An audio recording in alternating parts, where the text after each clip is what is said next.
Welcome back to the Comic Book Bullies. We're Nerd is a New Bully. I'm your host, Leroy, a.k.a. The Filthy Casual, with my co-host. This is Eli, the Teenage Witch. Okay, yeah, and we're back with another episode. And Eli, we're in August right now in the hell year of 2020. It's hot out. It's hot. And actually, it was like water, like raining everywhere in like the South, like Texas to Mississippi to Louisiana. Everybody was raining right now. So hot and wet. Oh, feel like it's a transition we'll get to in a second. Funny thing about it, I feel like the world is coming, America is like trying to find as much normalcy as possible. Because here's the funny thing, Eli. This week, some old co-workers that I haven't seen about 4 or 5 months actually came back now. Oh, yeah? You know, they've been on leave and furlough and all this shit like that. So now they're slowly coming back. But like I said, it's been 4 or 5 months, stuff like that. So you're looking at them and I'm like, hey, man. Can't remember your name, you know, because I hadn't seen it for so long. I thought you were going to mention the fire tornado, but okay, yeah. The what? The who? No, this is a comic podcast. We got to talk about that. You didn't hear about the fire tornado? I haven't heard nothing about a fire tornado. Oh, in California, I guess there's forest fires in because like there's always forest fires in California, and heavy winds created a funnel cloud of fire, so it was a fire tornado. Well, why haven't I heard about it? Is 2020 so weird that this just like normal shit is like, just fuck it, it's a Tuesday. Yeah. Fuck it. Just when you thought it was 2020 was safe. Right. Fire tornadoes. Fire tornadoes. Just another Tuesday. So oh man. So yeah, let's actually jump to the podcast. You know what, Eli? We always start the podcast with some bad news. Can we finally do some good news this time? Sure.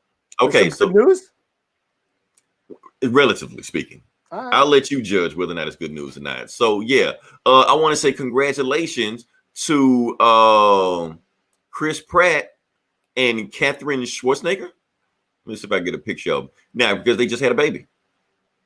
So the reason I want to give them credit because I guess let's look at some kind of Inception or 6 Degrees of Kevin Bacon thing going on right now. So basically, Star-Lord gave the Terminator a grandbaby. I guess. Yeah. Okay. And she's a Kennedy. So, well, whatever the baby's going to be. So, yeah. Oh, okay. So yeah, some feel good news. Some feel good news for today. You know, because she'll be president or at least on Congress someday. Right. Because even though Demolition Man predicted Arnold Schwarzenegger would be president, which, you know, he would, of course, had to amend some rules before he could do that. He can't be there, but I guess the baby can. So, yeah. That's he was governor. Right. He was governor. Yeah. And honestly, Eli, I think the only thing that fucked up the Demolition Man timeline from Arnold Schwarzenegger being president, not because he's not an American citizen, only because of this scandal with the maid. Oh, if one for the scandal with the maid, we would have amended the rule. He would have ran for president. We were like, wait, you can't run for president. You're like, well, what if we amend the rules? We're like, okay. I think they would have did it. They will for him. Right, for him. It's just for him. Because he's the Terminator. Why not? You know. Yeah. Oh man. So so what other news we got going on? We got another move before we lighten up, because like I said, we're gonna get some other shit going on too. I know we weren't gonna talk about this Cardi B bullshit, but we kind of got to. Would you say karate what? Not Karate Kid. No, stay on top. Cardi B. Because the reason we're gonna talk about, we didn't talk about it last week, and there was this big thing going on, and everybody's going crazy about it. But the funniest thing I saw this week was this guy, Ben Shapiro. Oh yeah. The funny, and I don't know if anybody has seen what's going on with it. It's the funniest shit I've seen on the internet in a while. First of all, let's look at this guy's face again. Eli, this guy has a very punchable face. Let's be honest with it. He looks like the type of guy that should be running this type of podcast. Not whatever the fuck he's doing, you know.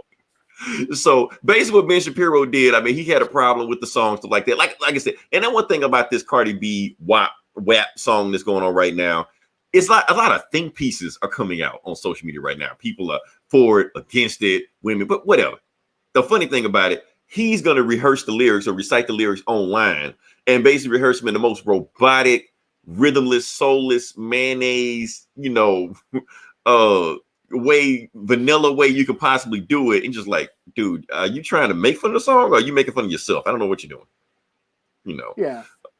So, and then on top of that, he's going to say, and for anybody to have wet ass pussy like this, you must have some kind of clinical problem because my wife doesn't have a problem like that. I'm like, Of course your wife didn't have a problem like that. Look at you. Of course you would. So apparently his wife didn't have WAP. She must have DAP, because she's married to him. So whatever. Yeah, because he ain't doing shit. He's busy jerking off to ebony porn though. Right. He hates it, And then come back and bitch about morals and shit. Right. I saw this clip. What wear this shit? I saw this post on Twitter, but I had to see this. Gonna say this is him looking at listening to Cardi B and Megan Thee Stallion looking like Smithers on Simpsons. But yeah. He fapped to that shit. All these dudes bitching about it and bitching about, oh, it's porn and blah blah blah. Y'all fucking fapped it, or at least right after watching it, you went to Pornhub and fapped to something similar. Because I saw the video, it was I went to Pornhub and watched the shit that I wanted to see, because they ain't showing enough. They're being stingy with their asses and not showing what I want to see. They're not porn. They're not porn stars. They're rappers. They're rappers. They don't have to do porn. That's why they make these shitty songs, so they don't have to do porn. Right. But if you go to the strip club, this is what's going to be danced to. They're going to be dancing to this shit. They're going to be dancing to this shit. So, yeah.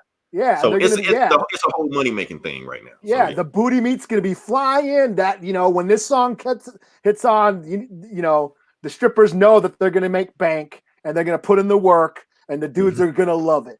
So shut the fuck up, everybody. And here's the thing, like people saying, like people getting bent out of shade over this song right now. That WAP. Now, Eli, when we were growing up, we had songs like OPP. Baby Got Back. Baby Got Back. Like OPP, like the song means other people's pussy and other people's penises. Like, go back, listen to the song. They let that shit get away on the radio. Ice-T, let's get butt naked and fuck. Come on.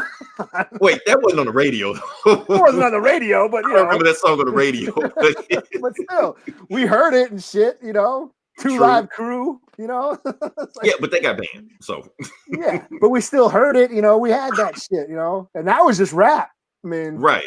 There's all kinds of stuff going out there. So this is just another drop in the bucket. Something come out even more brazen than this. So yeah, we'll go from there. All right. So Eli, you saw a movie.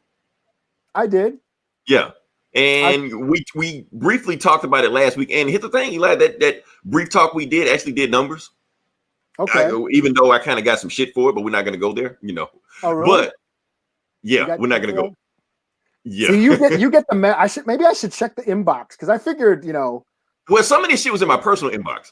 So, okay. I should, but actually for you, because people go to my personal inbox thinking you're in my inbox too. So they will message you saying shit like Eli's not here.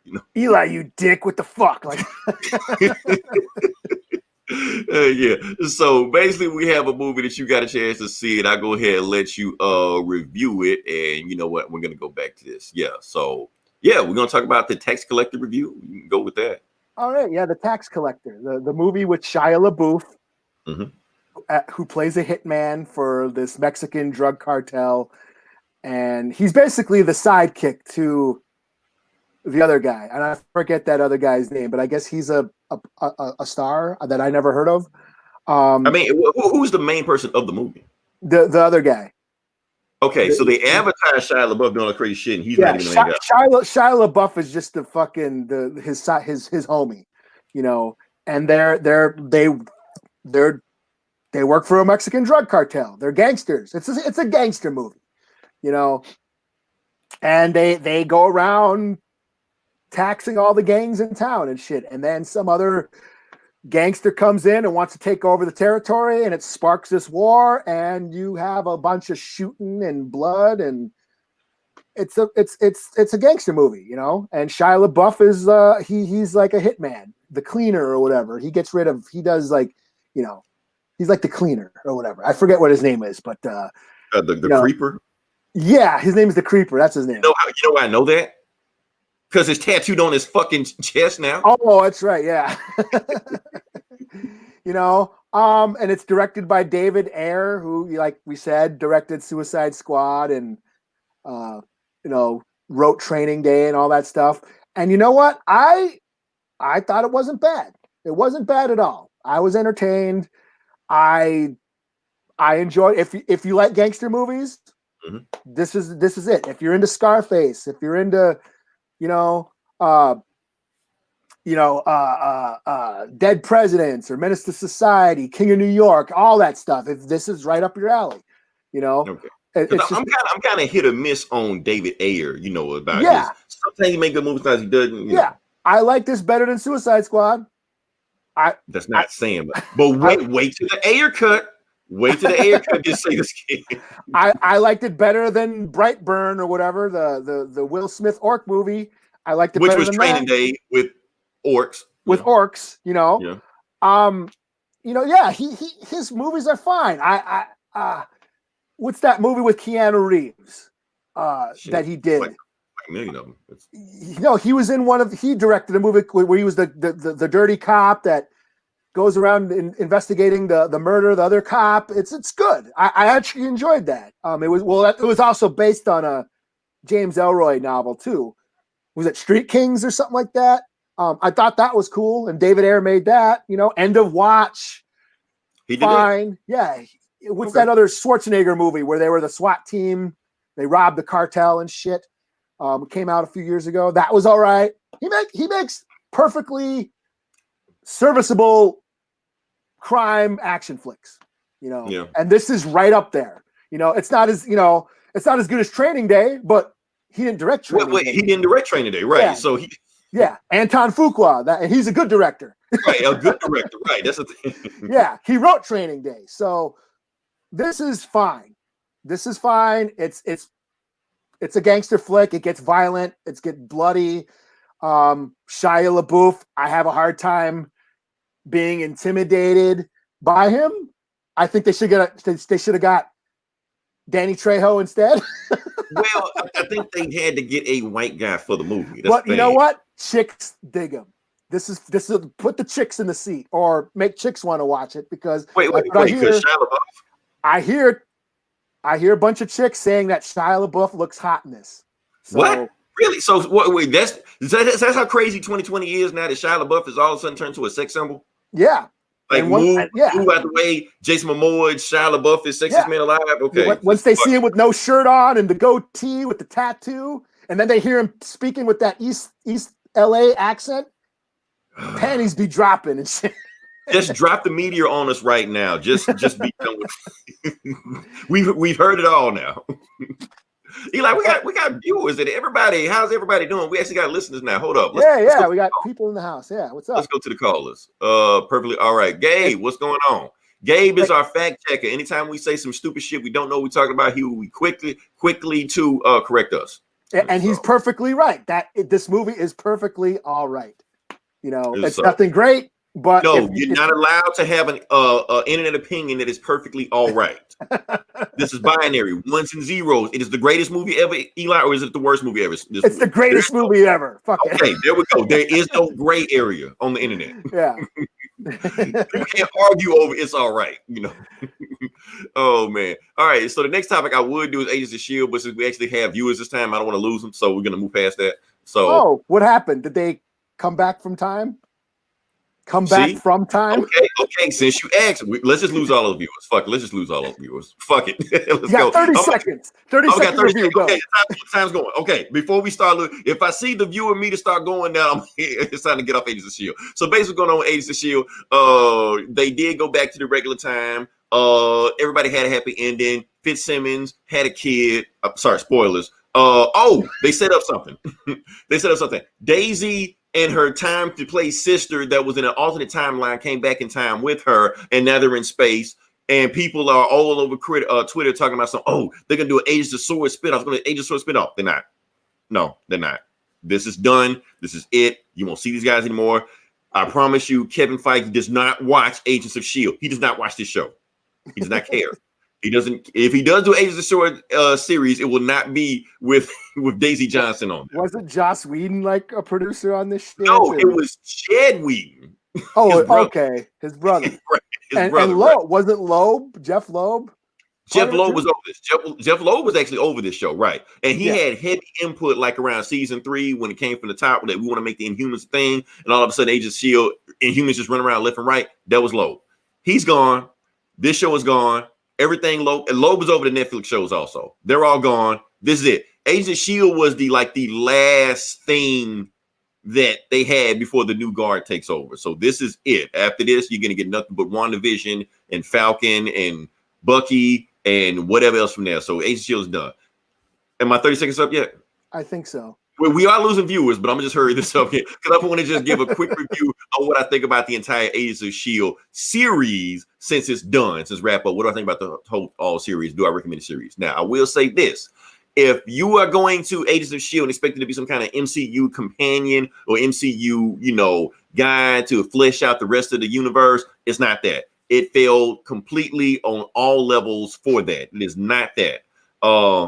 And even trying to do that actually made for some shitty episodes. So when people say they fell off on the first season, that's why they fell off on the first season, because the first season sucked, because every time they turn around, all they did was just clean up after the Avengers missions. Thor: The Dark World. Oh, we're just going to go and just clean up what happened in Thor: The Dark World. Iron Man 3 is going to clean up after Iron Man 3. Hey, look, Tony Stark was just here yesterday. He never shows up, So, but the moment that Agents of S.H.I.E.L.D. around like season 3 or season 4, look, fuck the MCU. Let's just do our own thing. Let's just create our own stories. Let's just flesh out the story how we want to. The show got significantly better. And the thing is, since they couldn't deal with the MCU, what they did is dig into the Marvel universe, start digging into Marvel universe. It's like Absorbing Man showed up as one of the villains on the show.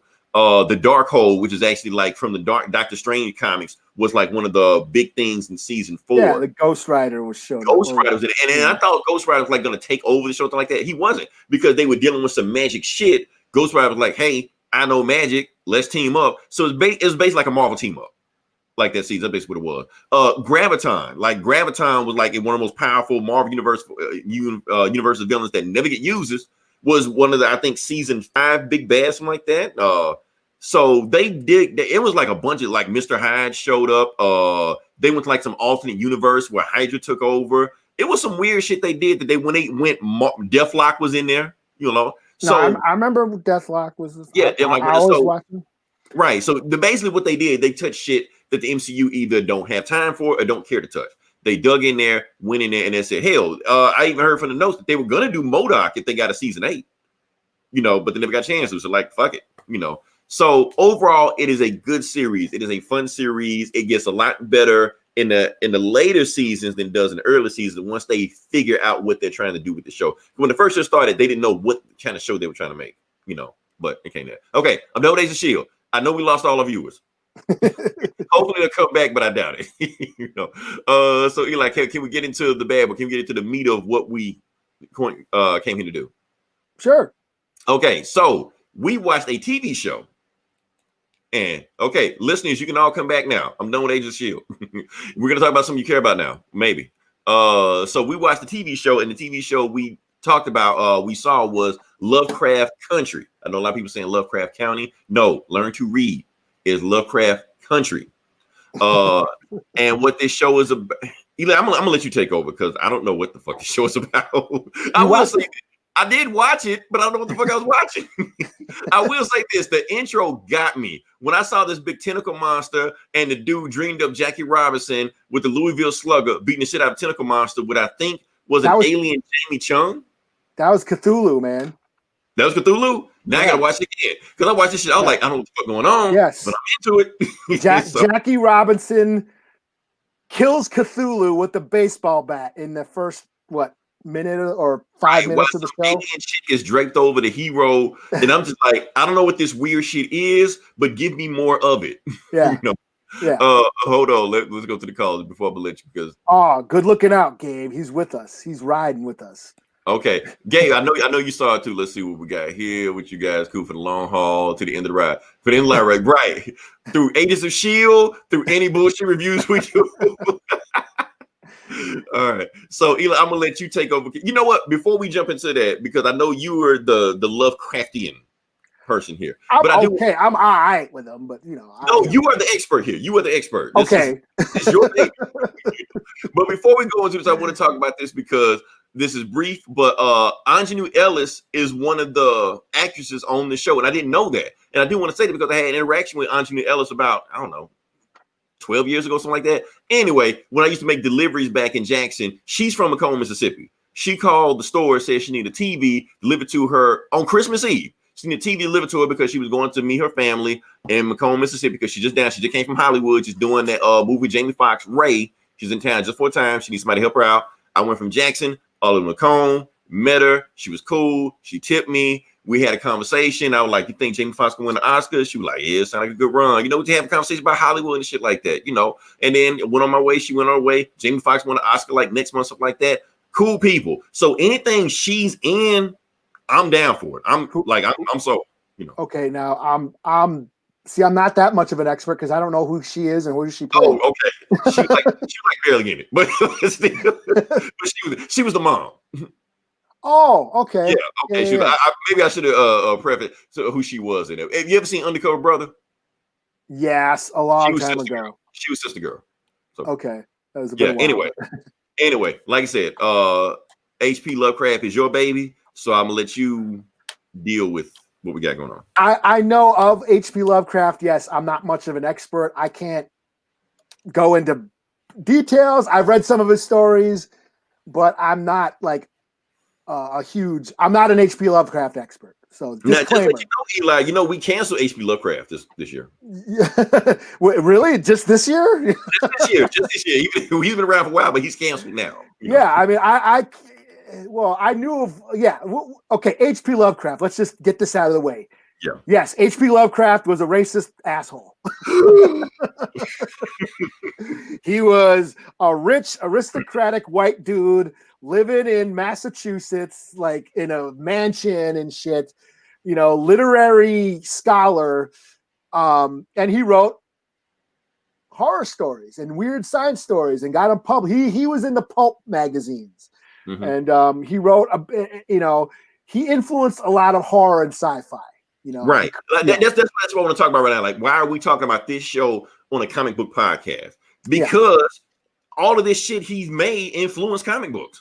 Like all these weird ass monster shit like that. Like, you can just pick up any comic book, and anytime you see like a big ass monster like that, that's an influence from him. Yeah. Other dimensions, other worlds, demons coming from, other, like from hell and possessing you and all that stuff like that.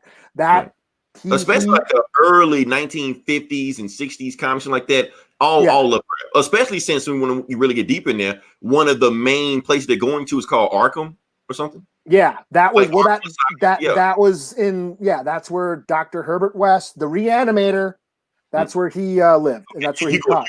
You're going deep. Yeah, wait, is Reanimator in this, or is it like a Wes Craven movie? They mentioned Reanimator in the show. Okay, because they're like throwing me. I'm like, you throwing too much shit at me right now. Yeah, and you're throwing too much shit at me on this show. Yes. People. And I gotta remember that you don't watch horror flicks. So Reanimator is one of the best horror flicks of all time. It is Wes Craven, right? I just watched. No, that was Stuart Gordon, who directed a bunch of Lovecraft adaptions, including Castle Freak, which also got a fucking shout out in the show when they mentioned The Outsider or whatever, when he pulled up the book The Outsider by H.P. Lovecraft or whatever. He started reading it, reading like the side of it. Yeah, and they actually mention how Lovecraft was a racist. Right. Yeah. And I think Eli, because like I said, since H.P. Lovecraft is canceled, all this stuff that he did do for the genre, for fantasy, for sci-fi, for comics, for movies, anything like that, it's kind of getting overshadowed because I think people are getting stuck on that he's racist. When back then, everybody was racist. Well, they still are. Well, they still are. But I'm just saying, like hardcore, Birth of a Nation racist, like Tarzan. Tarzan was raised in the jungle by some black people / apes and shit like that. Oh, the guy that made Tarzan was racist? Cancel him too. Yeah, you're just not figuring that shit out. Yes, every story back then was racist. So it kind of some shit you just kind of got to just go with. I'm not defending him. I'm not defending him at all. But I'm saying let's not, miss the forest for the trees. Yeah, I mean that's the thing is Lovecraft wrote about.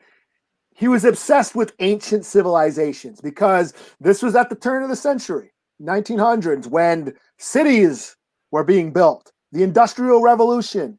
We were building a new modern civilization. And he was interested. He wrote about the things that existed before the cities. you know, those ancient peoples and races that and the gods that they worship. And that's what he based his whole the Cthulhu mythos on. That, you know, essentially all these people, these ancient races that existed before the cities and modern civilization, they were worshiping all these monsters and demons and shit. And who existed before the cities? People of color. Right. So that's in a lot of the stories, the people of color, voodoo cults, you know, tribes in Africa. You know, my favorite is the delinquent Eskimos. Yes, that's a quote. The delinquent Eskimos that were chanting to the sea. That's his strong point, huh? Yeah, chanting to the sea, trying to raise the elder gods and stuff. So basically, people of color and their religions, they were all in cahoots to these elder gods, these monsters and demons that he wrote about. So, so that's who H.P. Lovecraft was. Now there's this show produced by Jordan Peele, starring a bunch of black J.J. Abrams.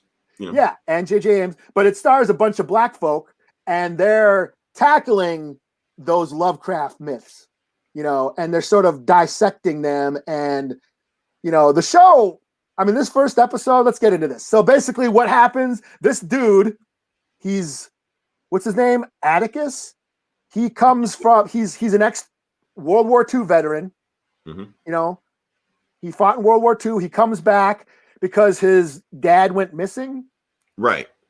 And so he came back home, right? And him and his uncle and this hot chick, what's her face? Johnny Smothers, you know, Black Canary. Black Canary. They go on this road trip through Jim Crow era South United States during the 1950s to look for his missing dad.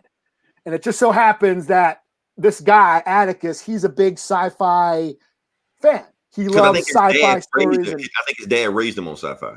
Yeah, on Lovecraft. Like they have Lovecraft books. Yeah. Yeah, he was raised on the pulp magazines, the sci-fi novels. His little his little cousins writing a comic book and shit. And I think the name of the comic was like Panther Man or something. Panther Man, and yeah. So he's a nerd. This guy's a nerd. And they said that growing up, like he was a nerd, he was smart, geeky, you know, stuff like that. Had glasses and shit, didn't talk to people, and then he comes back from the war all buff and ripped and shit. Right, all abs and shit, you know. Yeah, so basically that's what they're looking for, their missing father, and he was on some weird, he was uncovering some weird, strange occurrences that were relating to the Lovecraft mythos, you know. So this first episode is basically them taking a road trip from Chicago, which was segregated at the time, but not as, I guess, a bit more enlightened than the South, because then they go into those sundown towns. Right. And they start really, you know, where segregation was like by law. And so that's what they're doing. They're going through the South looking for their dad. Right. For anybody that don't know, we're talking about Sundown Town. If you've seen the Green Book, that's what that was about. You know, it went out. Yeah. So I thought this was dope. I really enjoyed it. Like I said, you like that beginning dream sequence with Jackie Robinson killing Cthulhu with the bat was dope. I thought it got a little slow at times because they were establishing relationships and family. And I thought that too. It was a slow burn. It was a slow burn. But then the ending, bam! The ending was dope. When they the ending was dope. It got me. Like I said, I feel the same way you was. It had like a slow burn in the middle, and I was trying to feel like where are we going with this? You know, I mean, they opened this up with this crazy ass opening with Jackie Robinson killing a monster, and then it's just developing relationships, and he's meeting everybody, and you got, you know, the hot chick flirting with the buff nerd and shit. You're like, that's cool, but that's not what I came here for. You know, but then when they start going to the sundown towns and they met that racist ass sheriff, and that's when it started feeling, you start feeling the tension there. And I'm like, oh, so this is the horror movie they're trying to make, because that was a horror element where you're going to the deep South and all these, you know, racist ass rednecks, they are the monster. That's what I'm thinking where they're going at first. Yeah, and that thing was tense, you know. Yeah, and I think they were just trying to establish the setting. I think they took a little bit too long establishing the setting. Yes, we get it. It's during the 50s. It's before civil rights. during a time in the country when, MAGA people want to bring back. Right. But, to colored folks, to black people traveling around, it wasn't safe. It was a horror movie, basically. It was, yeah. I thought, see, the James Baldwin, which I keep thinking about that because as a horror fan, I get what they're doing. They were trying to, there's a scene where they're traveling. It's a montage. They're traveling from Chicago, from the north. They're going deeper into the south. They're starting to experience more racist towns, people, the little nerdy motherfucker, making monkey faces at them and shit. They start experiencing more outright racism as they get deeper into the south. Right. And then there's that during that scene, there's that James Baldwin like quote or narration. He's narrating. It's him speaking. And he's talking about perspective and reality and people of color's reality.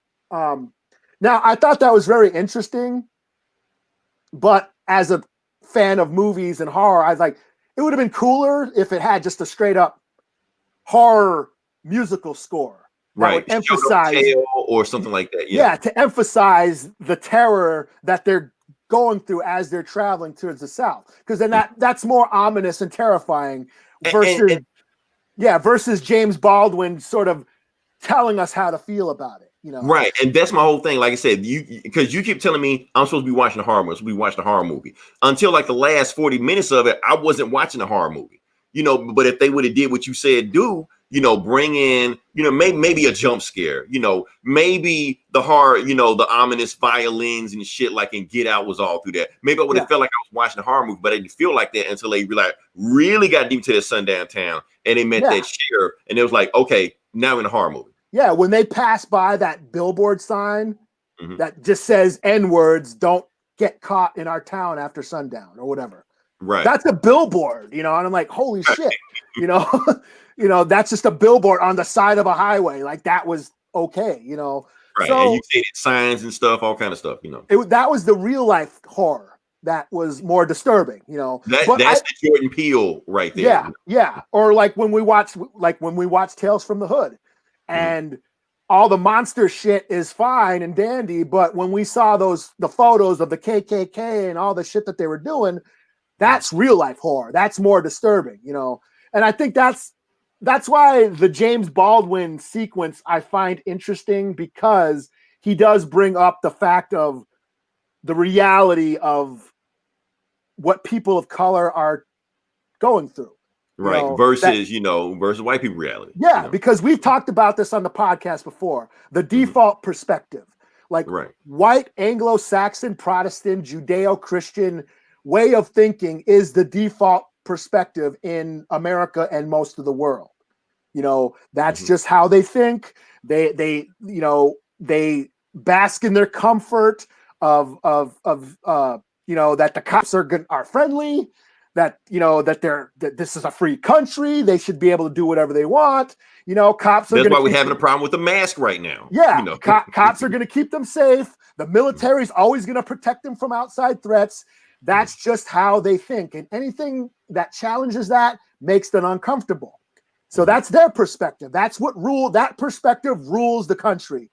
But for people of color, we live in a different perspective. We live in a different reality. That is not that because anytime you walk into a place, you got to be careful because somebody might think you might be stealing something. You got to be careful what you're watching. You talk to police, you got to talk a certain way. All of these things. You got a code switch when you walk into a certain place. These are things you have to think about at all times. Like it's almost a reflex. Instant. Yes, we live in a reality. People of color live in a reality where we have to deal with racism and bigotry all the time. That's just like so much that we just deal with it. That's just our lives. That's just how we are. Normalize it, right? That's our reality. That's our perspective. And it's 2020 and people don't think there's a problem still.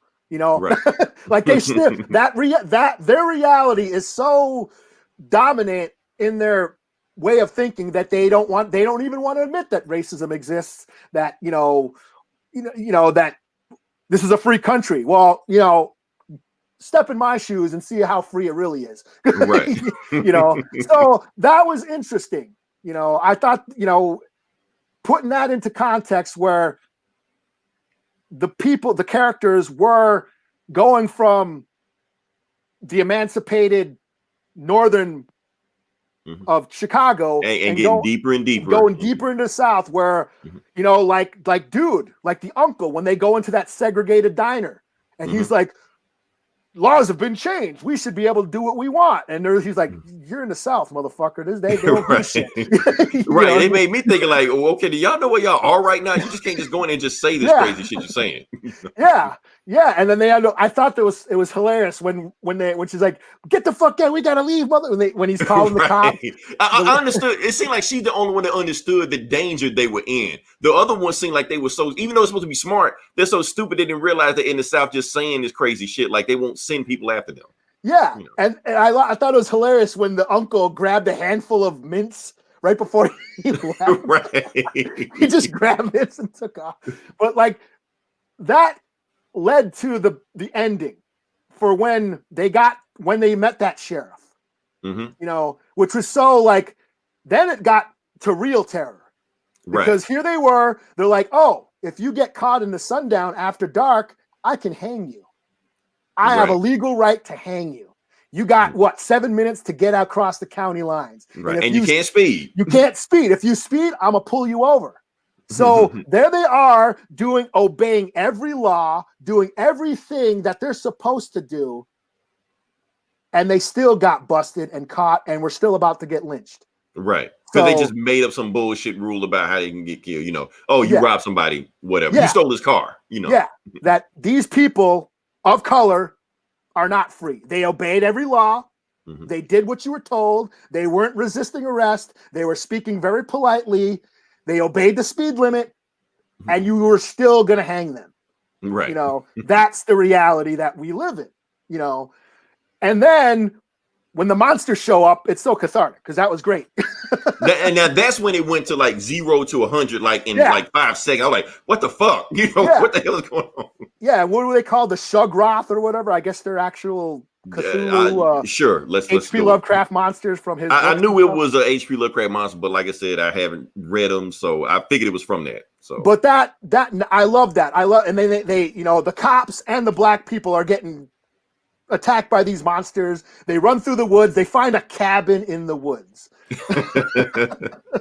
Which has got to be from a Lovecraft story or something like that. Yeah. Well, yeah. Okay. He wrote about the rednecks, poor white folks were. He looked down on them too, underclass, poor folk. The Dunwich Horror was about a redneck family, inbred redneck family, raising some demon and shit. Oh fuck! Okay. Yeah, but yeah, they find a cabin in the woods, which is totally cliche in the horror genre, but it totally works for this story, because it not only reminds me of Evil Dead, which is like my favorite horror flick of all time, but because it was about cabin in the woods. Yeah, but it also reminded me of what's going on. It was a total allegory of what's going on right now. Now, here's my thing. I wish that scene right there was longer. With them trapped in the woods, because they feel like, okay, now we have something. Now we have these racist ass cops and these black people trapped together with these monsters at nighttime trying to get, like they could. It seemed like that scene ended way too quickly. Yeah, that could have been a whole episode to me. That could have been a whole episode, or at least half of the episode. Yeah. Give me half the episode, I'd be like, okay, we're here. Let's go. But I like that it wasn't like they didn't like go the cliched like, oh, the racist cop turns out that the black people are okay, and he has. Right, I'm so glad. Right, I'm so glad they didn't do that, because, like I said, the cabin, like that whole scene kind of reminded me what's going on right now in the world. Like they were quarantined in this cabin, and there's this outside threat, the monsters, which could be COVID, and and here they are, and the cops still are assholes. They're still racist. They're still stuck in that way of thinking of, oh, I'm in charge here. You got to do what I say. I got the guns. I got the right. Right. You know what I mean? Still boss people around. Say, no, you can't do that. Yeah. The black guy was about to go run and get the car, and he's like, oh, no, you're not. You're going to turn on us. Right. You're the smart one. Right. Yeah, you're the smart, like still threatened by the black guy. So they send the black girl out to go do it. So even though they're racist and we're about to kill these people, they were expecting them to help them. You know, just because of who they are and their status. They're so comfortable in their status. And that just totally embodied what's going on right now. Haven't even realized that, okay, the rules have changed. Yeah. There are monsters outside, right? Yeah. You know, there's this outside threat that's after all of us, and you're going to be an asshole and take charge and boss everybody around because you got a gun or you're in charge, because whatever your authority, the badge or whatever, you know, that, like I said, that perspective, you're the white guy in charge. That means you rule. And you're going to dictate what's going on. In every other movie we've seen, that's what happens. You know, that's a callback to the original Night of the Living Dead. Right. You know, where the black guy challenges the social hierarchy. You know. But let's go to the callers. Let's go to the callers. See what we got. What you got for me, Gabe? They accepted status quo. They did. Yeah. They had to. I mean, that's the way the world was. So yeah, overall, gotta rate it. What do you rate the episode? I'll give it a 4.5 out of 5. It wasn't perfect, but it was a good start, and I'm on board. I'm totally on board. I'm watching this. Okay. What I think about it so far, I liked it. It got me at the first part. It like really grabbed me. I'm like, oh, we're into something now. Then it kind of slowed down. I think the slow part's a little bit too slow. I think it had a little bit too much build up for it. Towards the end, it started ramping up a little bit, where you started getting like, you know, the racist cops, and you start realizing like that is the horror movie element. That's the horror element right there with the racist cops. Yeah. And it built tension. And then from there, it just cranked up to 60. You know, and that would really start getting horror with them. You start having these Lovecraftian monsters pop out of nowhere, just attacking everything in sight they could. So I'm like, oh shit, I'm into it. So the thing is, overall, how I feel about this show is that towards the end was a lot stronger for me than the middle, because the middle I was like, I don't know about this show. I don't know. Yeah, but I guess it just depends. Yeah, I guess it just depends on what direction they take this show. That's all. So I watched the second episode just to see, and I think the second episode will let me know whether or not I'm on board for everything. Well, yeah, the dream sequence grabs us right away because Cthulhu getting killed by Jackie Robinson. Right. That's symbolism right there. Right. You know, first off, Lovecraft would be rolling his grave. Yeah. With that. Like a black guy with a baseball bat takes out one of the elder gods. Right. But that's the message of the show. Like, colored folks are coming back. I mean, Jackie Robinson, who is he? You know what I mean? Right. He was the first black baseball player. He shook the fucking, you know, he shook the cage and made waves, and him killing Cthulhu. That's basically what's happening. This is a horror version of. I mean, for what he's known for, breaking the color barrier. That's what he's known for. So, and here he was killing Cthulhu. Right. You know, one of the main monsters, the main mythologies of this aristocratic, you know, rich white guy, bigot. You know. All right. So let's get to it. Okay, so I guess we're gonna just jump into some slow comic book news, but I guess we got to, because it's like what we're supposed to do. Yeah, let's talk about this DC Comics shit going on right now, because some big shit went on with DC Comics, and basically going on with DC Comics right now is that they laid off what I'm hearing, like as far as their exec, they laid off a bunch of people. I don't know who all they laid off, but a bunch of people are gone. A bunch of executives are gone right now. And the main thing, the hardest division that got hit so far is DC Universe. Like, a lot of people that was in charge of DC Universe got laid off. A lot of people from the Black Label from DC got laid off, and that was actually making money. You know, we could talk about this a long time. Like, so we've been actually, you know what, Eli, we've been talking about this since like March, February, something like that. Ever since AT&T took over DC, and honestly, with the way we were talking, we were thinking things were going to be even worse than what they are now. You know, they're laid off, but at least they're still, you know, they're still making comics. They're still in business. But we were thinking like they were just going to shut the doors, sell this shit, just be done with it, and that's it. I still feel like that when AT&T came in, they still don't get the comics. Like, they get the superheroes, they get the business, they get the franchise, but they don't get the comics side of it. I think they're all on board on one thing. They're on board on HBO Max, and it's all they care about. And if it's not dedicated towards HBO Max, you're basically expendable. I think that's what AT&T feels about right now. So, like I said, we got this thing going on. And what happens every time DC fucks up? What do? They bring out Jim Lee. Now, I'm gonna say something for a second. This is a cool ass picture, Jim Lee. I love how they do it. Look what he's leaning on. Yeah, the 89 Batmobile, right? With the Batman coat of owls. That may be like a video game, is a comic, is a movie. What is it? We don't know. Anyway, Jim Lee look cool as shit right here, smoothing things over. Made a press statement, basically saying that basically made a press statement about DC Universe. Now, we've been talking this for like the last 4 or 5 months, especially Gabe, who has been always talking about how DC Universe is going under, DC Universe is going down, is going to be destroyed, it's a waste of time. Jim Lee sort of kind of made a point about what's going on with DC Universe. So basically, DC Universe is not going under. They're going to keep DC Universe, but there will be some changes. So what the changes will be is that all of the original programming, like, Titans and Doom Patrol and Stargirl and shit like that, all is going to HBO Max. We don't know when that's going, but it's going probably before the end of the year. But he did say that they will keep DC Universe for the comic section and the message board section, which I browse around a lot of times on there, and I read the comics on there all the time, stuff like that. So we're keeping that. And he also didn't say anything about like the other program that's on it right now. Like, for instance, we got Batman the Animated Series. Like, he said the original program is leaving, but he didn't say anything about that. So is that going anywhere? Is that saying on DC Universe? We don't know. I'm on fine with a revamping. Honestly, if the other shows go and Swamp Thing or stuff goes to HBO Max, I'm fine with it. Just let me keep the comics. That's the only thing I was caring about anyway. I know nobody else gives a shit about reading them, but I care. I was reading them. Shit. Oh yeah, you was reading them too. And people saying like they should do a price, a reduction on DC Universe. Like, why? Why should do a price reduction? Okay, I did the research, Eli, and I looked at Marvel Universe. Marvel Universe, which just offers comics and nothing else, is $10 a month. Yeah, I remember I was doing the yearly for right. I think it was like $7.99 if you did the yearly or whatever. Right, if you do the yearly, right. Yeah.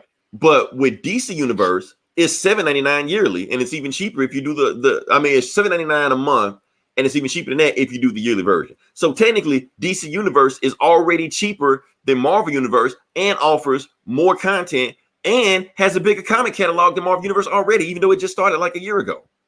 And people are still bitching. Like, why? Why are you bitching?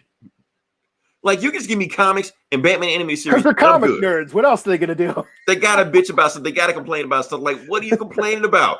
First off, they keep comparing DC Universe like Netflix and HBO Max when it was never, ever, ever supposed to be designed to be that.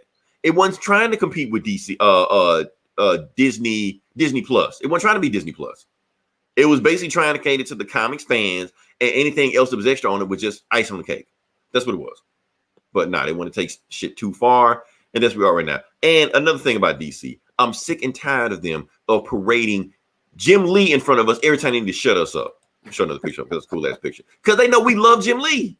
Jim Lee is our hero. He draws a mean Psylocke. Matter of fact, let me see that. Who's under Marvel? Who's under Marvel? But still, we still remember that. It's deep in our hearts. We still remember that Marvel swimsuit issue. With Psylocke popping out the water, shit like that. And the thing is, they always do that. They always get Jim Lee to put out their fires because they know we're not going to get mad at Jim Lee. Hey, he drew a mean Catwoman too, man. Don't forget. He did. I give him that. But here's the thing: a lot of this shit that's being fucked up right now is because of Jim Lee. People pissed off at the New 52. A lot of that shit was because of him. Look at that shit. That's his design. But you can't say that. You can't say that. We love Jim Lee too much.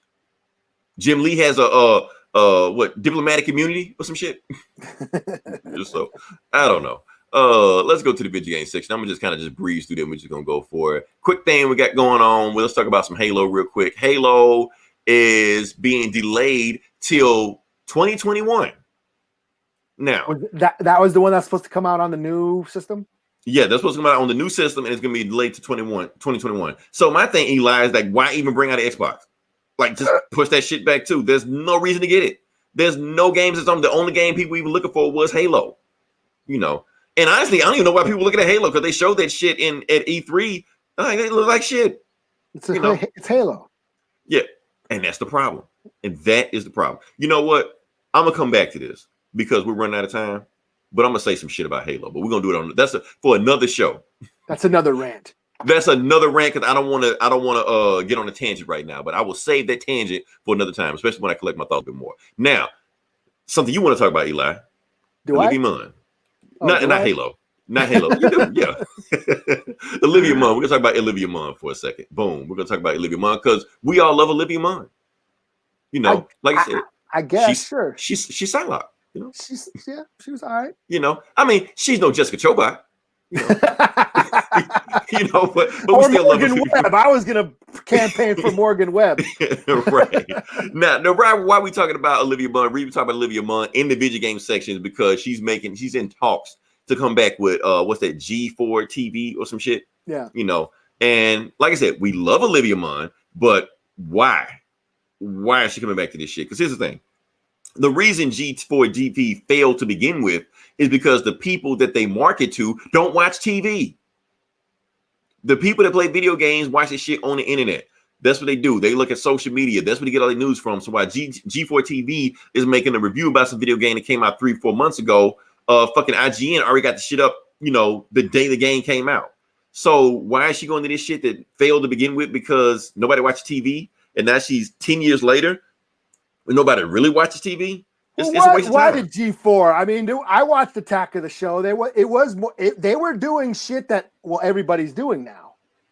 You know, I guess Attack of the Show and was it X Play was more. I watched X Play. You know, and they were reviewing video games before the internet was. Adam Sessler, right? Yeah, Adam Sessler and Morgan Webb. Here's my thing. I didn't watch G4 TV, but I did watch Adam Sessler when he got a YouTube channel. Okay. Which when G4 TV fell apart. Yeah. You know, and then I watched it and I was like, okay, he knows his shit. You know, I like Adam Sessler. You know, that's what they need to bring back. Because Olivia Munn doesn't know anything about this shit. No, she don't. She was just hot. Remember when she was just hot. When she said Mick Hammer? Yeah. I mean, like you say, she only got into this shit because it was her way to get into Hollywood. Yeah. That's what she really wanted to do. Now she's not a movie. Now she didn't become the movie star she thought she was. That last Predator movie would do it, you know. And now she's coming back to, you know, back home, so to speak. And I'm like, where the fuck is Morgan Webb? Bring her back. I don't give a shit. Well, let me say, because like I said, I didn't watch that show you were talking about, X Play. Does Morgan Webb know what the fuck she talking about? Like, does she know video games? She was like a competitive gamer and shit. Yeah, she was into video games. That's my thing. If you're gonna talk about video game, talk about video game. Don't just be hot and just be there and then just go to a movie when it's time. No, if you're gonna sit there and I'm gonna look at you, I want you to know what the fuck you're talking about. But I think G4 went under because of higher up shit. Because then didn't the channel get bought by like Spike TV and they just didn't know what to do. Oh yeah, Spike TV, and then they just completely just ran that shit to the ground. And then now they're Paramount, and now they just got rid of everybody. But there's a documentary coming out that I want to watch that I haven't that talks about all this. But you know, G4 was basically doing what we're doing right now, talking about nerdy shit, about nerdy shit, comic books, video games, movies, only back then. Right. You know, before Kevin Smith had his podcast and Comic Book Man and right. Because the shit we're doing, you can throw a rock and find somebody doing the shit we're doing. Before Nerdist and Geek Tyrant and all these motherfuckers and Outright Geekery. Before Comic Book Bullies, you know. Before Comic Book Illuminati. Right. Or Incorporated, wherever the fuck they keep changing their name to. It'll be something next week, before they get sued. Before all that shit, G4 was doing it. And that's why I watched it, because they were talking about shit I was into, Right. And on TV, nobody else was doing that. Yeah, and no one. That's why it was just like this nerdy show. I mean, they were interviewing the people from Community. They had Allison Brie and Joe McHale and Abed and all those. They were campaigning for Community when they were always getting threatened to cancel that show. And so yeah, I mean, I was into that. It's just, towards the end. And I think once Olivia Munn left, that was pretty much the start of the end, even though she said she was always, even though, because a lot of people did watch for Olivia Munn, even though she don't know what the fuck she's talking about. Yeah. She's Olivia Munn. Yeah. So. They at G4 was doing the 24-hour or the live streaming from Comic-Con before Sci-Fi Channel did it and before everybody else did it. You know what I mean? They were doing it, Speaking of comic books, Empire 5. Yeah. Fuck Olivia Munn. Bring back Morgan Webb. We're going to get to it, Gabe. Matter of fact, let's wrap this shit. You know what? I was gonna talk about something else, but I'm not gonna talk about it. We're just gonna jump into it, Eli. Before we lose any more viewers, what we got now. So, like I said, this is Comic Book Bullies, where we talk about comic books, and I guess we're gonna talk about the comic books going on right now. Now, before we get into Empire 5, should we do what do you want to do first, Eli? I don't care. Did you read Death Metal? Yeah, I did. Cool. Let's do Death Metal. All right. Yeah. All right. So we're going to talk about Death Metal number 3. Let's just jump into this bad boy. And basically what happened is, okay, so the last issue is that Wonder Woman got this crazy ass plan where she's going to talk about they're going to go to Apocalypse and they're going to free, because all of the superheroes are on Apocalypse. They got to get them loose. So that's they're going. So they go to Apocalypse. They get them loose. They crash their Batman composite Superman ship. And I got to show you this, Eli. This is some weird shit. Did they make a Batman Silver Surfer? Who the fuck is that? I was wondering who that was. I don't know who that is. They look like a Batman Silver Surfer. Yeah, but I don't think it is. Anyway, he dies. Because what happened was after they find the Batman Silver Surfer, then Jonah Hex actually blows himself up, kills them, and then that's when you got Wonder Woman, Batman, and somebody else, Harley Quinn. Harley Quinn is riding on a giant, what is that thing? Hyena. Yeah. And Batman actually has a bat bike. And when I mean bat bike, like a bat shaped like a bike. That is pretty fucking cool. That is pretty cool. And I can't fucking find the picture because that's the shit that's cool as fuck. Show it. Where is it? For some reason, Comixology won't let me load it up. But yeah, that's fucking cool as fuck. It's got like a bat horns and shit or whatever the fuck that thing is. Okay. And then why are they on Apocalypse? Because they're going to rescue all the superheroes, and first thing they decide to do is rescue Superman. Superman is basically being embedded by the anti-life equation. Oh, and this Apocalypse is being controlled by a Batman Darkseid. Yeah, bat side or something. The Dark Father, what they call him, but it's a weird name. But is it me, Eli? Does he look like the Dark Knight Returns Frank Miller version? He does like that. I was like, okay, I thought that was just me. Okay, it does like him. Or Apocalypse from the X-Men. Oh, they're probably all together and shit like that. Yeah.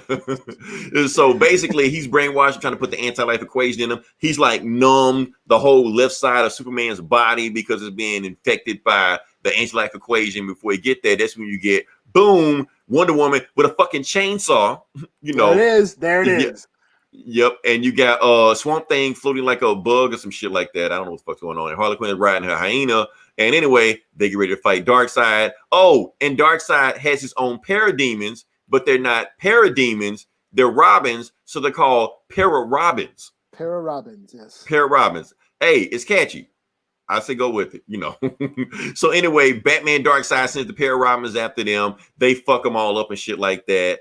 Batman is able to get to Superman, and Superman basically Mr. Miracle is there because Mr. Miracle is the one that set the trap. He's basically telling me if you free Superman right now, the anti-life equation, I know, I'm going to try to get to it as fast as possible.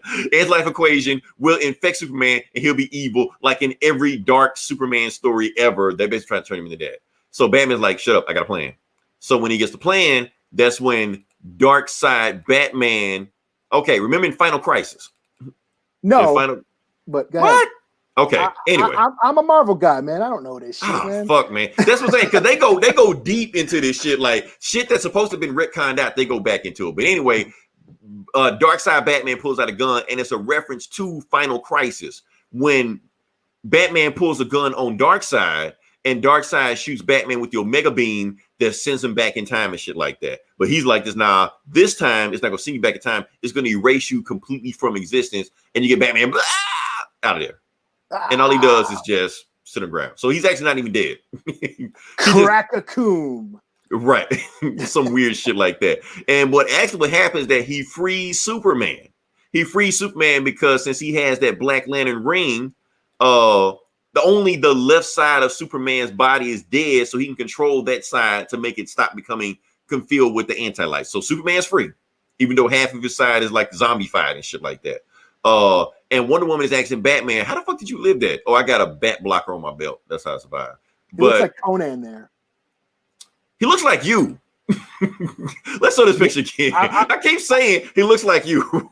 This is Eli Superman. My hair ain't that long, though. This is the ideal Eli Superman right here. My hair ain't that long. It's Oh man! So basically, going right now, but even though he says he got a bat blocker, Superman's just like, "Are you gonna tell her the truth?" And Batman looks at Superman like, "Are you gonna tell the truth about you?" Like, no. Okay, so it's a secret going on with those two that we don't know yet, but we'll find out later on. But anyway, they go down there, they find all the superheroes, they free them, and one woman's like, "I'm here to free the most powerful superhero we have." We're like, Superman? No, more powerful than him. Like, who? And it turns out it is Jarro. Now, if you don't know who Jarro is, I'm not going to explain. The book doesn't even explain. Basically, he's a starfish that has magic psychic powers. Not Starro.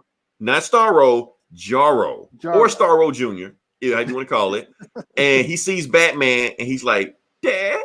So, yes, Batman has a surrogate starfish son. Oh, I was going to say Batman fucked a starfish.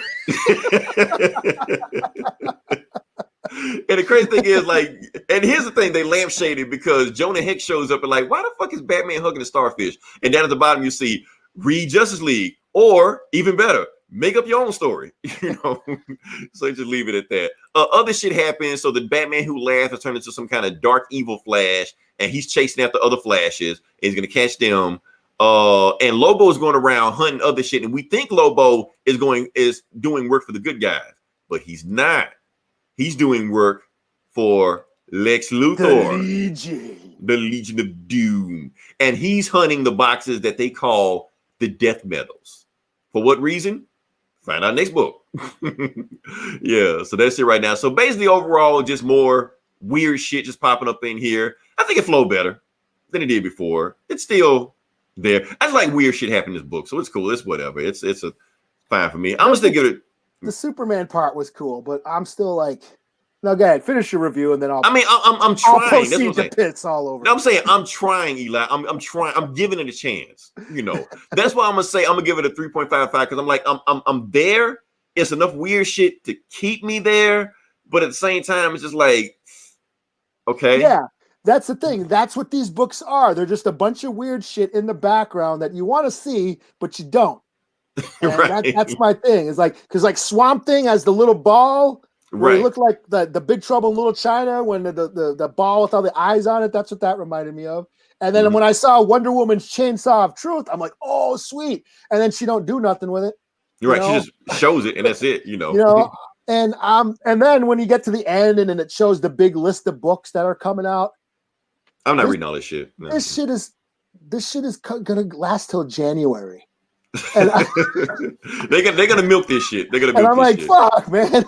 I gotta wait till January. I gotta read this shit till January, till next year. Like I said, I'm not reading any of those fucking crossovers and tie-overs and shit like that. I'm just reading the main books and done, and that's it. Let's go to the callers. Yeah, because like doom metal, death metal, speed metal. Yeah, all this. You know what? That may be it. That's why he has the Batman dead ring or whatever like that. But you know, that'll be a thing we'll have later on. Oh, he's dead. I mean, that was the only reason to explain why Darkseid Batman couldn't kill him. He couldn't kill him if he's already dead. So, you know. There you go. So, yeah, there you go. That he's zombie Batman and shit. Even though he doesn't look like a zombie, because everybody else like a zombie, he's just like regular Batman. But it's Bruce. He probably had some anti-zombie medicine in his fucking utility belt. Just pulled it out. Oh shit, I'm dead. Slap a score order, we would go from there. 3 out of 5. Okay. I kind of felt like you were swinging that way. So the art, hey, Capullo's killing it. Capullo's got. I'm saying, if you're gonna do this weird shit, let Capullo go nuts with the weird shit. You know, don't you be dead willing of Black Leonard? No, because Black Hand. Oh, I think that guy's name. He wasn't dead. And you guys are going way too deep. Okay, never mind. We'll talk off show, offline. All right. What book you got next? I'll let you go next. Well, since we're doing DC, the only DC other book I read was Detective Comics 1025. Boom! I got you. So this is a Joker War tie-in, and it's basically Batwoman beating up a bunch of Joker goons. While the Joker War is going on. She teams up with Bullock. There's a big fight in the graveyard. They're fighting fucking Joker zombies and Joker goons and shit. Pretty cool. But then Batman shows up. Is he not supposed to show up? Well, I thought, when the fuck did he show? When did he have time to show up to do this? Oh, that's right. Because he's like all fucked up, and he was like captured, and he slept for 3 days. He slept for 3 days. Like, when the fuck did he have time to show up and help Batwoman with a fucking bat tank and help her fight all these guys? Where'd he get a tank from? I thought Joker took all this shit. Yeah, that's what. So like, I don't know, like, what, you know, usually I don't give a shit about continuity, but this is supposed to be a tie-in to the other stories. Right. Like, you think they would try a little better, you know. Where the fuck did Batman come from? He was doing all this other fighting, Deathstroke and all that other shit. Like, where did he have time to do this? Right. You know, like hold on, let me just do this one quick thing, and then he goes over there. Yeah. On my way to the Monarch Theater. Let me go grab a tank real quick. Oh, yeah, shit. yeah. So that was like, what the fuck? They couldn't have, like, you know, Jason or Orphan or any of the other Bat family help her out. It had to be Batman, you know. Or why did she need help at all? She couldn't just do this herself, you know. True. So that was my thing, you know. It's a lot. It's nothing but action.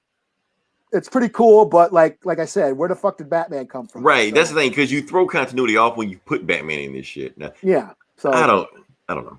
It's a should have just been Batwoman. Just let it go from there. Yeah. So. He didn't need to be in here. He didn't need to be in here. So. That's why you letting me know I should just stick with the main Batman story and not all this Nightwing shit. You know, just stick with the Batman story. It's detective. I'm always. I still say they should have called the book Joker Billions. That would have made it so more. It makes more sense. Then they could have had the variant cover with like the Richard Pryor and John Kane, like Brewster's. Right. Right. That's the thing. Now, see, I didn't know. Like, me and Gomer was arguing about this shit. Like, did Bruce's Million inspire the shit? But actually, there was a story in the 50s called Joker's Millions that was inspired by another book called Brewster's Millions, which was inspired by Richard Pryor. Mm-hmm. So it's all connected. So Joker, Richard Pryor, whatever. So yeah. Moving past that, let's see. Let's go to, what are we on? Empire number 4 or 5? 5, I think, right? Is it 5? Shit, I fucked up. Is it 5? This shit just flying by. It is 5. It's coming out. They're coming out like every week. Damn. Yeah, they're plowing through this shit. So let's go to it. Let's do Empire number 5. Let's go right into it. So basically how the book is that, where are we? Let's get that thing. Let's get that. Boom. Okay, so the book starts out. The book left off with this cliffhanger. Okay, Gabe, we're doing it. So we're gonna talk about it. So it left off with this cliffhanger with it ended with Hulkling, and why they still call him Hulkling, I have no idea. But anyway, Hulkling and Wiccan have gotten married. That was a cliffhanger. So the book opens up with basically them talking about how they got married. And they're basically saying, like, right before he became the emperor of the King and the Scroll Empire, he had an hour before he had to go. So they spent an hour doing what they had to do. 30 minutes of it. Yeah. Not yet, but it got there. So they spent 30 minutes of it having sex. And you know what, Eli? I'm gonna give Marvel some credit on this. I'm gonna give them some credit. Because they like to shy away from this shit, but this time they did it. It's boom, it's there. So you comics gators want to go after them because they got 2 dudes, you know, on the first page of the splash panel. Go for it. They're there. Even though one's an alien, but still happen. You know. And basically he tells them, since after they had 30 minutes of hot passionate sex and shit like that, they were like, hey, you want to get married? You're like, yeah, how? But you know, because he's a teleporter. So they teleport to Vegas. You know, all of their Young Avengers friends and Champions friends, shit like that, they're all teleporters and all kind of shit like this. You know what, Eli? I'm gonna give them credit on this too. They actually showed them getting married and they showed them kissing. It was in the shadow, but it happened. So give Marvel the baby steps. You know, you got America back there, and I don't know who the fuck all the woke characters. Yeah, all the people, the ones that the comics gators hate, they're all there. You know. So basically, he becomes, you know, the king, emperor, whatever like that. And he goes to spaceship like that. Meanwhile, all that is going on. We cut back to Wakanda. And, you know, like I said, She-Hulk is a zombie now, and she just stomping the mud hole and thing right now. She's just like, give up. And things just like, I can't give up. I got too much riding on me. I got kids, you know, to watch after, and nephews. You know what? I haven't heard that shit in forever. I got to show this panel because I haven't heard anybody say put up your dukes in forever. You know, and he also said he's the immortal thing. So like, the immortal thing. Yeah, that's clever. I'm the immortal thing. Put up your duke. So that was my favorite panel in this book right here, just because I never heard somebody say that shit before. Well, I have, but not in a while. And what do we got to it? Okay, so then you know what, Eli? I don't care when anybody say this is why I'm liking this storyline right here, because we finally get to see Black Panther whoop ass. We ain't seen this shit. With not Excalibur. Excelsior. Excelsior, yeah. Yeah. He's just cutting through there because, like I said, the plants keep coming back, and the only thing that can kill them is the space sword. So, if last issue, Black Panther asked Hulkling, "Can he get the space sword?" He got the space sword, and Black Panther's just running through the air, just boom. Yeah.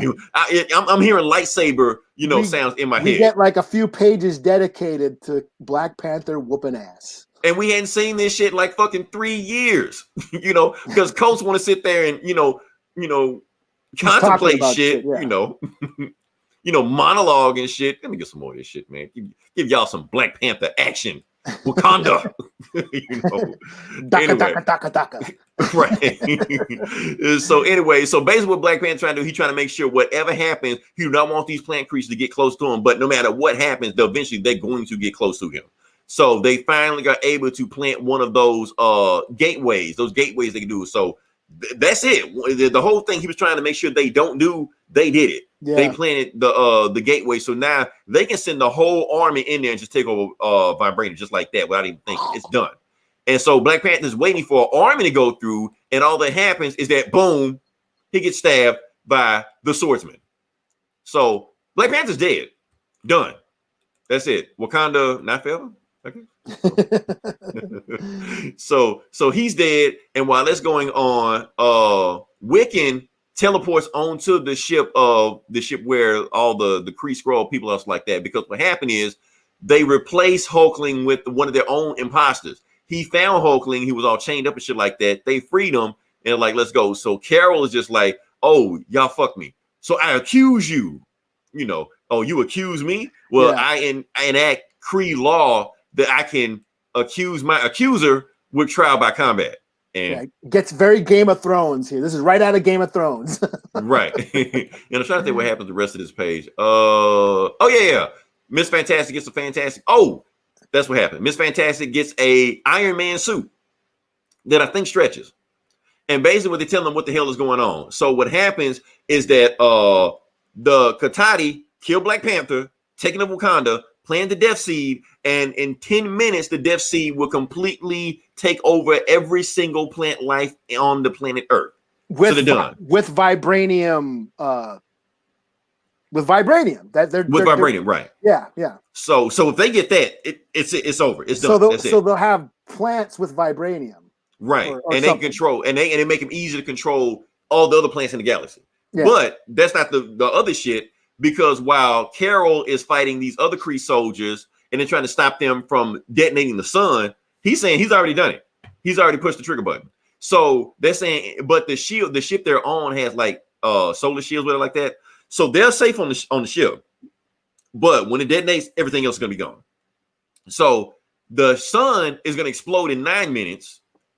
The Katati are going to take over Wakanda in 10 minutes and control the world. So Reed and Tony are just like, well, we have basically 10 minutes or 9 minutes to save the world twice. Let's get to it.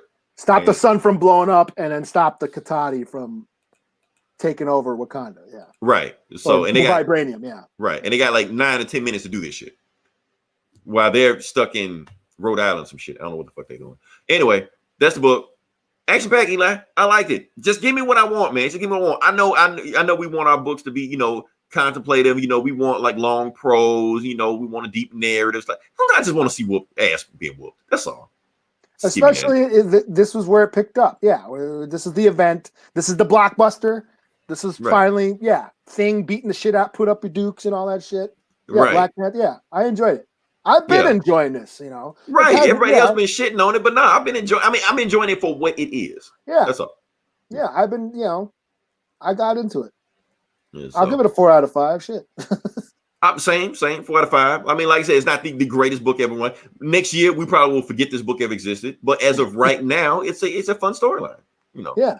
What else you got? What else you got for me? I got the Empyre, the Captain America Empyre tie-in number 2. Okay, because I am not touching any of these crossovers. I mean, these tie-ins. Well, this is where all the action is happening.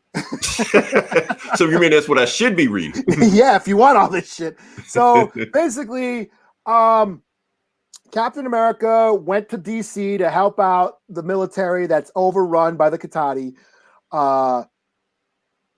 He basically backed him up, got them to put up a front so they can defend themselves, but he needed like a battalion to take to South America because that's where the Katati are fighting. And the Katati is raised this giant mountain monster that's about to stomp over Mexico City.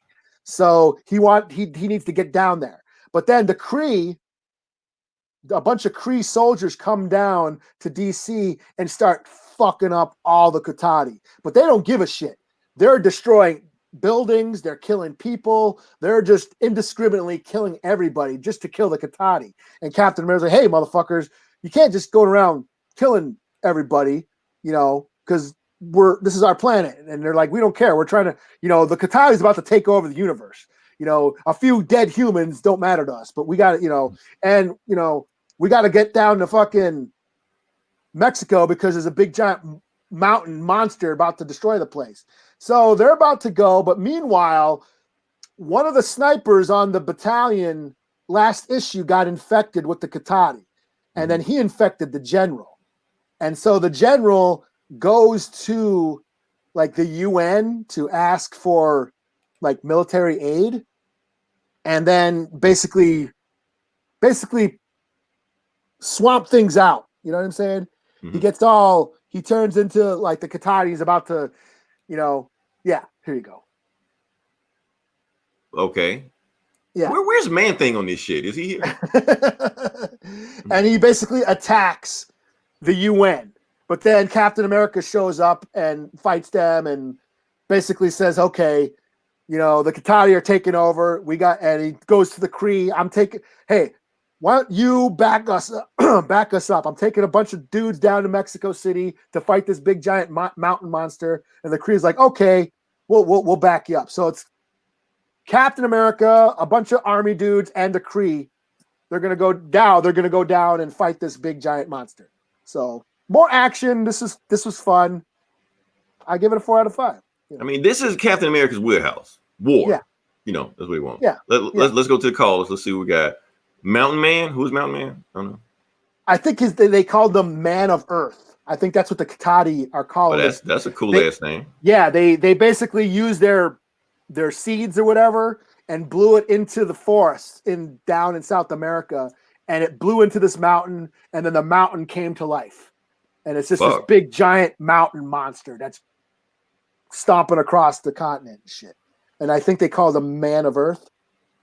Okay, cool. Sounds pretty interesting. What have we got? Oh, I forgot Man. Yeah, I think Man-Thing is in one of these fucking tie-ins, but I don't have time to look through all this shit and find out which one he's in. Wasn't he in was he in Champions or something? I don't know. He popped up in a book I read like a year ago or something. I can't remember. Yeah, but I think he's in one of these crossover tie-ins or so. Like it might have been an X-Men or some shit. I don't know. Yeah. He's in something. Yeah. And so I accidentally bought the X-Men crossover by accident. Because I meant to buy something else and I read this shit. I don't know what the fuck happened. All I know is that it's like a bunch of zombie multiple men's in there eating each other. Okay. And the magic turns to the Goblin Queen. But okay. I don't know. That sounds kind of cool. But I don't know what context this shit was in. I just like, what the fuck? Well, I don't know. All I know is Gomer loves it. I would suspect that the Katati would take over those flowers, right? That's what they're going for. Yeah. I mean, that's what they're going for. They're going for the Krakoa flowers. And remember those golden girls I was telling you about like earlier? They're in that X-Men crossover too, helping them. Okay. So whatever the fuck. Because they know more about the Krakoa flowers than the X-Men do. So whatever. Weird shit. I don't know what's going on, but I'm not going to talk about this shit. Anyway, let's talk about X-Force number whatever the fuck this is. Now I want to show you this pic. 11. That's what it is. I want to show you this. It's Colossus versus Omega Red. That's pretty cool. It does not happen in this book.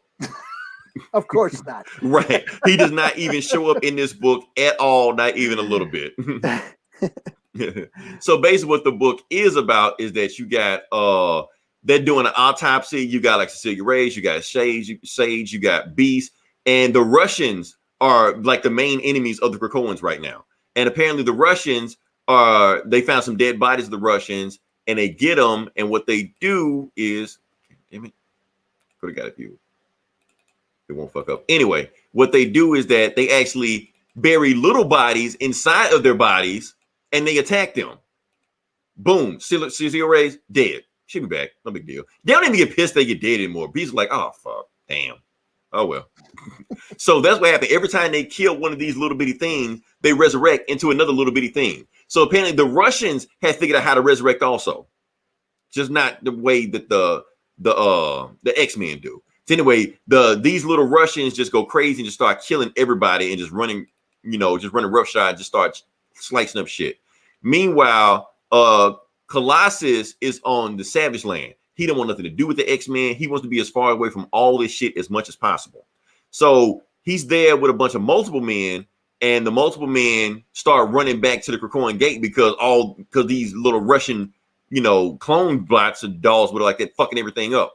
And they're hacking into the system. They're finding like where Professor X is on the map. They're basically coming to assassinate Professor X again, So when Colossus finds out what's going on, he's like, what the fuck? So he sees the multiple men going through there, but when they go through there, they're all getting shot up and shit. So he's like, oh shit, let me steal up, see what's going on. So when he walks through the portal, he sees the X-Men getting an all-out war with these Russians. Then it just start fucking up shit and stuff like that. So Colossus, does his thing, starts smashing shit, beating up shit and stuff like that. And the X-Force is just like, Colossus, we're glad you're back, man. Thank you for coming back. They're like, nah, don't thank me.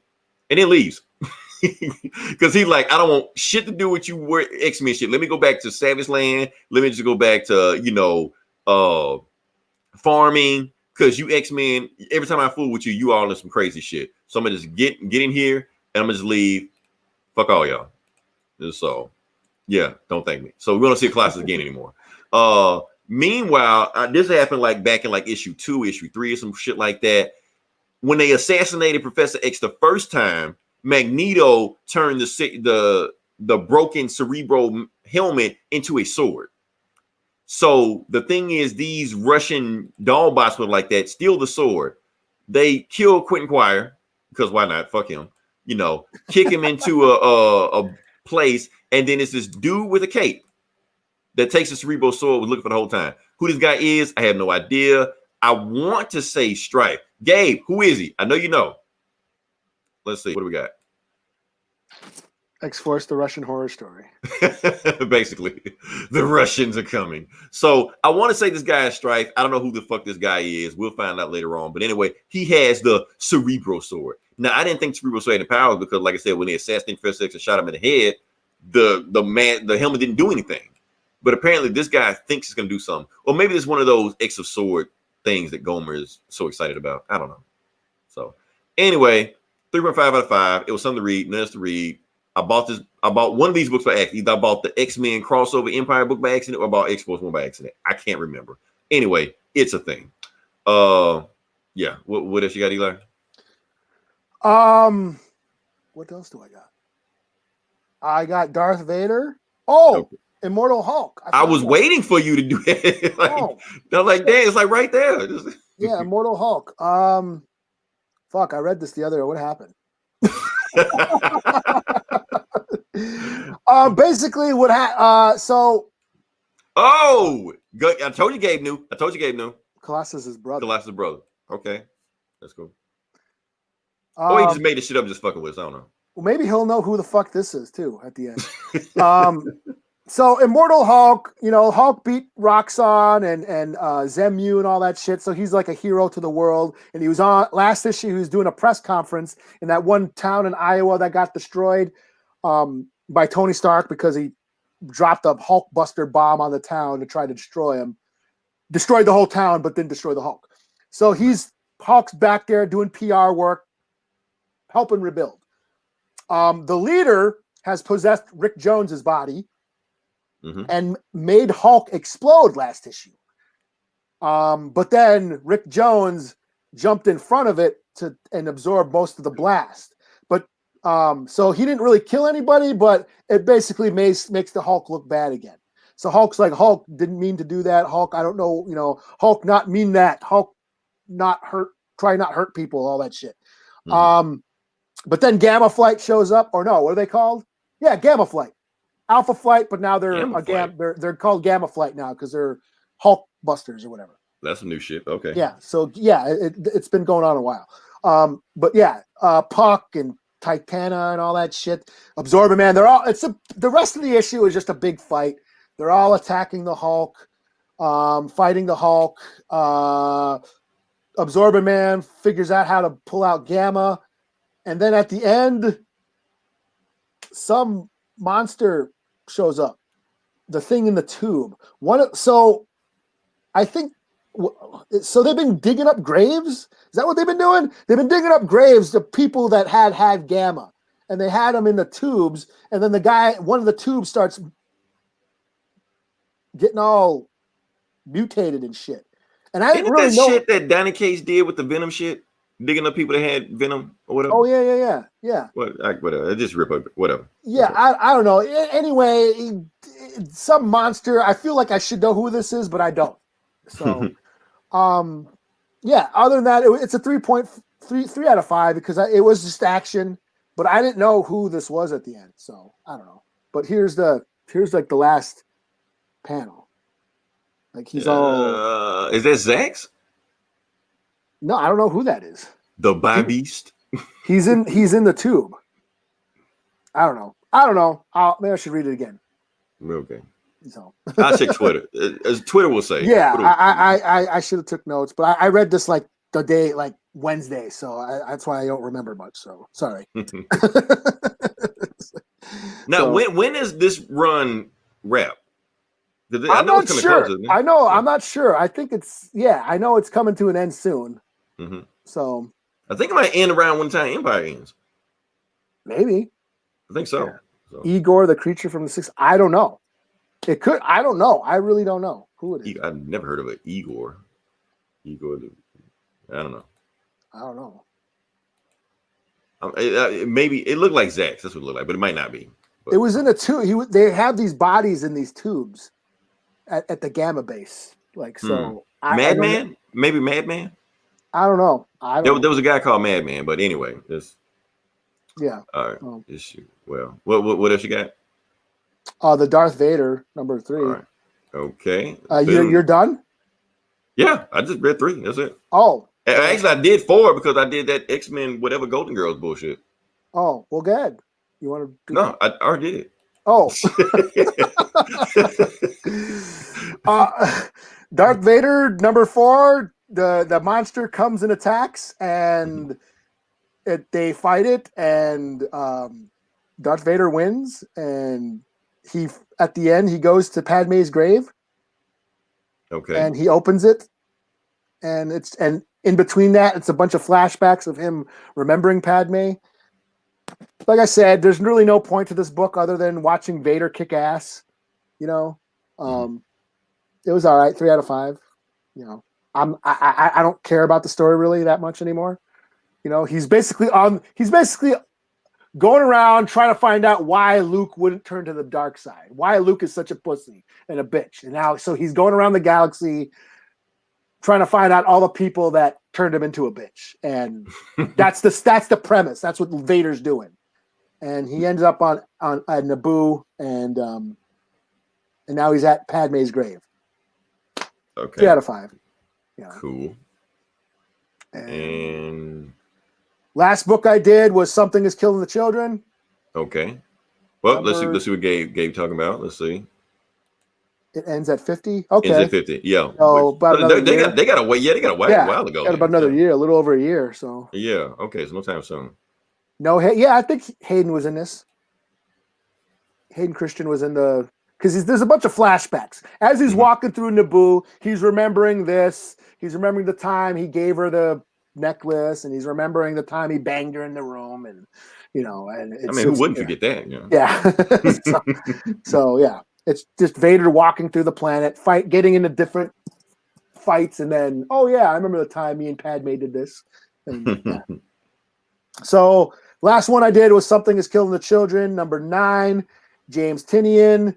his horror story about these monsters that are killing kids in this town. There's this monster hunter named Erica who shows up and knows how to fight these things. And there's also this organization she works for called the House of Slaughter.